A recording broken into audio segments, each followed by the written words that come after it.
Capítulo 26. Con sus dedos morcilludos cubiertos de sortijas, sus pliegues de grasa que amenazaban con hacer estallar la camisa, sus cabellos relucientes de aceites perfumados, mi primer cliente de la jornada era francamente repugnante, cuenta Hazaripal, y además muy arrogante. Pero yo estaba demasiado apurado para permitirme el lujo de rechazarle. Era un marwari. Seguramente tenía la costumbre de ir en taxi. Llevaba prisa. Más aprisa, gritaba sin cesar, y como no tenía látigo me daba puntapiés en las costillas.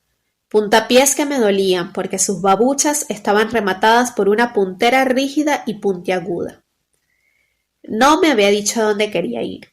Al subir se había limitado a decirme: sigue recto y al trote. Aquel marwari debía de estar acostumbrado a mandar a caballos o a esclavos. Gira a la derecha, gira a la izquierda, más aprisa. Las órdenes restallaban, y yo hacía acrobacias en medio de los autobuses y de los camiones. Me ordenó parar varias veces y enseguida volver a arrancar. Estas paradas bruscas que requieren detener en seco el vehículo echándose hacia atrás para contrapesar toda la carga que se lleva en movimiento son horriblemente penosas. Es como si las corvas soportasen de pronto todo el peso del rickshaw y del cliente. Volver a arrancar no era menos doloroso, pero esta vez el dolor venía de los hombros y de los antebrazos, porque había que hacer un esfuerzo de animal para volver a poner en movimiento al carrito. Pobre carrito. A cada parada y a cada arranque sus varas rechinaban tanto como mis huesos. Tal vez a causa de una ola de calor que se había abatido brutalmente sobre Calcuta desde hacía 2 o 3 días, un nerviosismo exagerado se había adueñado aquel día de todos los conductores de los autobuses y de los taxis. En la esquina de una avenida, un sardaji sacó el brazo por la ventanilla y apartó la vara de mi rickshaw con tal violencia que perdí el equilibrio, lo cual me valió una nueva rociada de injurias por parte de mi pasajero y un porrazo del policía que cuidaba de la circulación. Un poco más adelante, un racimo de jóvenes colgados de los estribos de un tranvía atestado me lanzaron puntapiés en la cabeza. Era imposible responder. Eran humillaciones que había que tragar en silencio.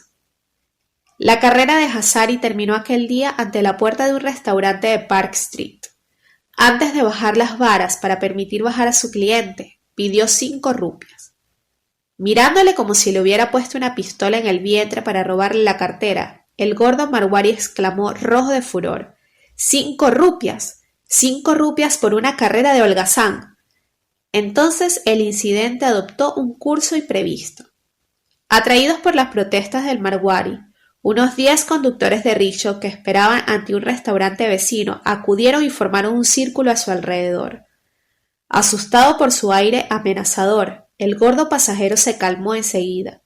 Se apresuró a hurgar en su bolsillo y entregó en silencio a Hazari un hermoso billete verde de 5 rupias. Como dicen los campesinos bengalíes, cuando los perros aúllan, el tigre esconde sus garras. Aquella ciudad era sin duda una jungla, con sus leyes y sus jerarquías como en la selva. Allí había elefantes, tigres, panteras, serpientes y toda clase de otros animales. Y había que conocerlos si no quería uno tener serios disgustos.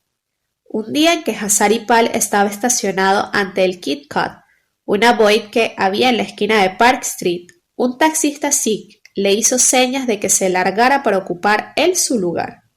Hazari hizo como si no lo comprendiera.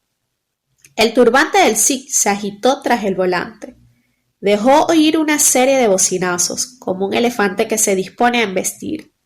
Hazari creyó de veras que iba a lanzarse contra su rickshaw. Enseguida cogió sus varas para irse. Había cometido un error al obstinarse.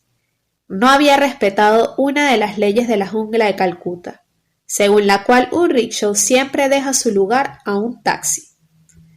Lo más agotador de su existencia de hombre-caballo no era tan solo la dureza física del trabajo. En el campo había trabajos tan agotadores como arrastrar a obesos pusá desde Park Street a Barra Bazar, pero eran tareas propias de una determinada estación. En medio había pausas largas en las que era posible reposar. La vida de Rickshaw Walla era una esclavitud de todos los días de la semana y de todas las semanas del año. A veces tenía que llevar a alguien a la estación de Howrah al otro lado del río. Allí no había rickshaws a pie, solo triciclos.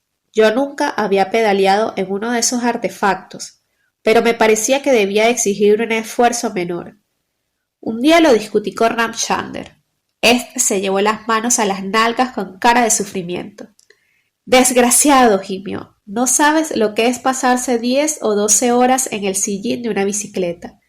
Al principio se te llena el culo de llagas, luego se te quedan encogidas las pelotas, y al cabo de 2 o 3 años ya no se te levanta. La bicicleta te ha dejado la cosa tan blanda como un copo de algodón. Menudo era Ram, nadie como él para demostrar a uno que siempre los hay que lo pasan peor.